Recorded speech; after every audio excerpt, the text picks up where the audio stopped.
Ha? Barang? Totoo ba yun? Adrian, umalis na nga tayo dito. Bumabangka lang tong albularyo na to eh. Saan mo ba napulot to? Pakinggan na lang muna natin siya, Marvin. Wala namang mawawala eh. Halika na. Naghihintay na yung mapapangasawa ko sa ospital. Pasensya na po. Okay lang.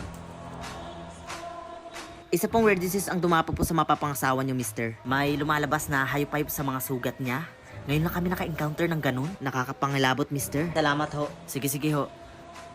Kaya magpa-check up ka na rin, Marvin. Kasi hindi natin alam kung ano yung dumapo sa balat mo. Tsaka sabi mo, dyan din nagsimula si Angela, di ba? Ano naman naisipan mo at pumayag kang magpa-albularyo ulit? Hindi na kasi tinatabla ng gamot yung mapapangasawa ko sa ospital eh. Tsaka antayin ko pa ba na maging ganun ako? Antayin ko pa ba na may lumabas na hayop-hayop dito sa sugat ko? O tamang-tama, andyan na si Mang Kanot. Magandang hapon po. Pwede na po kaya nating simulan agad? Oo, sige, pumasok kayo dito. Oh, nakikita nyo ba yung formation na yan? Ano pong ibig sabihin yan, Mang Kanot? Nako, matindi ang galit ng lalaking bumabarang sa'yo. At pakiramdam kong handa itong pumatay. Ba't po napaka-imposible naman po ng ganun eh. Halos lahat po ng nakakakilala ko ay nagiging kaibigan ko. Tsaka, wala pa naman po ako nagiging kaaway. Diba? Marvin, baka inggit? Inggit? Ano naman kainggitan nila sa akin? Hindi naman ako gwapo. Hindi naman ako mayaman.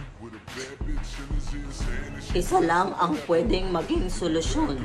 Kailangan nyong hanapin ang taong gumagawa sa inyo nito at kausapin niyo siya at humingi kayo ng tawad kung may nagawa mang kayong kasalanan sa kanya.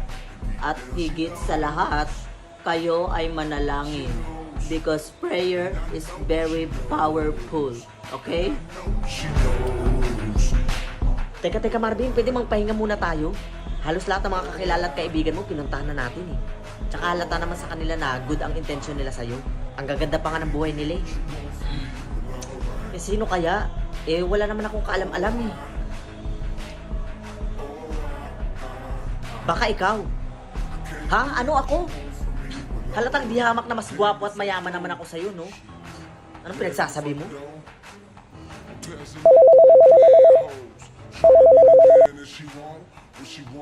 Hello?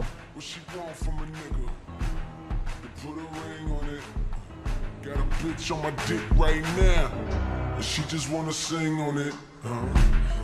Got me up so high, try and get a piece of that.